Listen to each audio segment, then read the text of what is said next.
Kediler bir insanın iç dünyasını hisseder mi? Kediler düşüncelerinizi okumaz ama içinizde sakladığınız şeyi hisseder.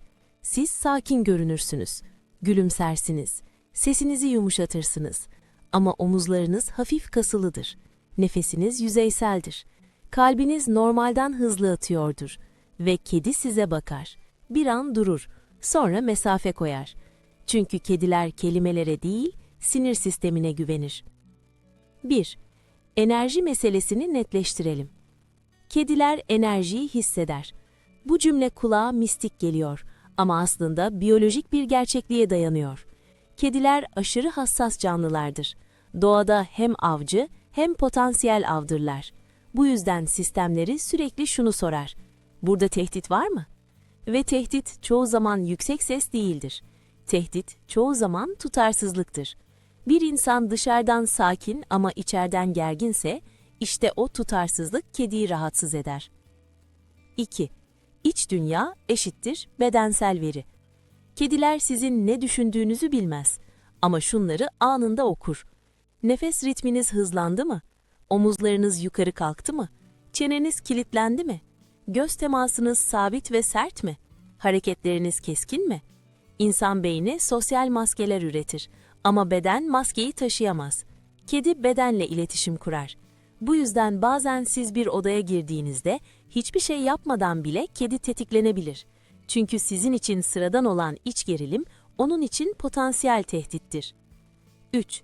Bastırılmış öfke neden daha tedirgin edicidir? Bağıran insan tahmin edilebilir. Öfkeli insan anlaşılabilir. Ama bastırılmış öfke mi? Bu görünmezdir. Ve görünmez tehdit daha ürkütücüdür.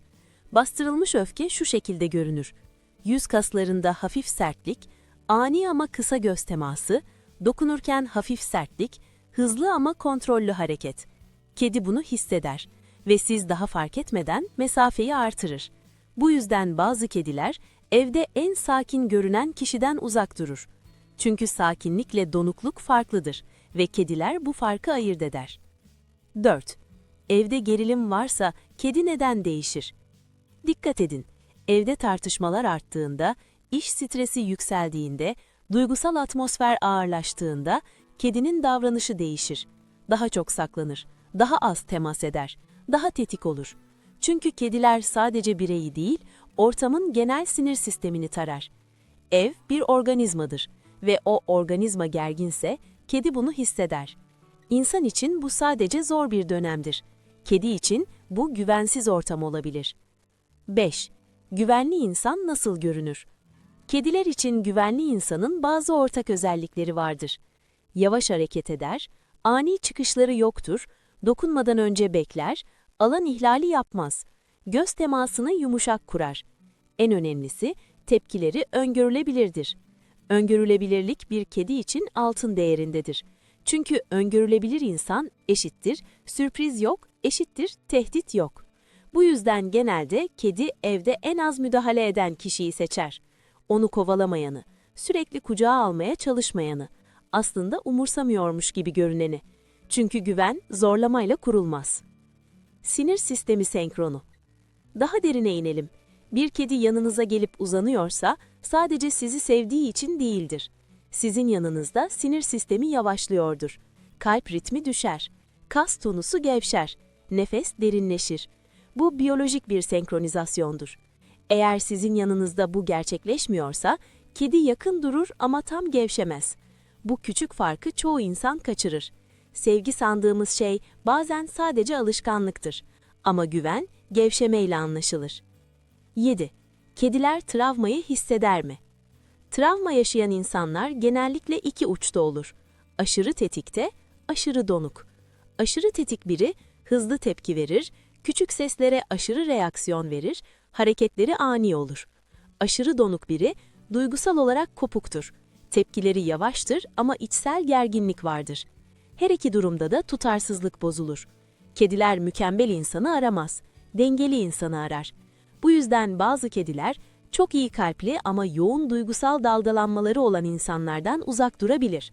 Bu yargı değildir, bu biyolojidir. 8. Kedi sizi seçtiyse.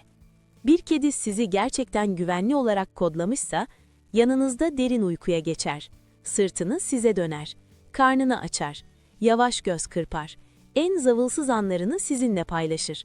Bu davranışlar tesadüfi değildir. Bir kedi zavılsız kalıyorsa bu bilinçli bir tercihtir. Ve kediler bu tercihi kolay yapmaz. 9.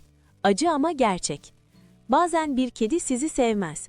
Bu sizin kötü biri olduğunuz anlamına gelmez. Ama belki çok hızlısınızdır, çok kontrolcüsünüzdür, çok gerginsinizdir, çok müdahalecisinizdir. Kediler sosyal onay dağıtmaz. Nazik olmak için sevmezler. Onlar seçer. Ve seçtikleri şey iyi insan değil, regüle olmuş, tutarlı, sakin insandır. Şimdi kendinize dürüstçe sorun. Kediniz yanınızda gerçekten gevşiyor mu, yoksa sadece tolerans mı gösteriyor? Çünkü bir kedi sizi seçiyorsa bu sadece sevgi değildir. Bu güvenin verilmiş halidir. Ve güven bir kedinin en zor verdiği şeydir.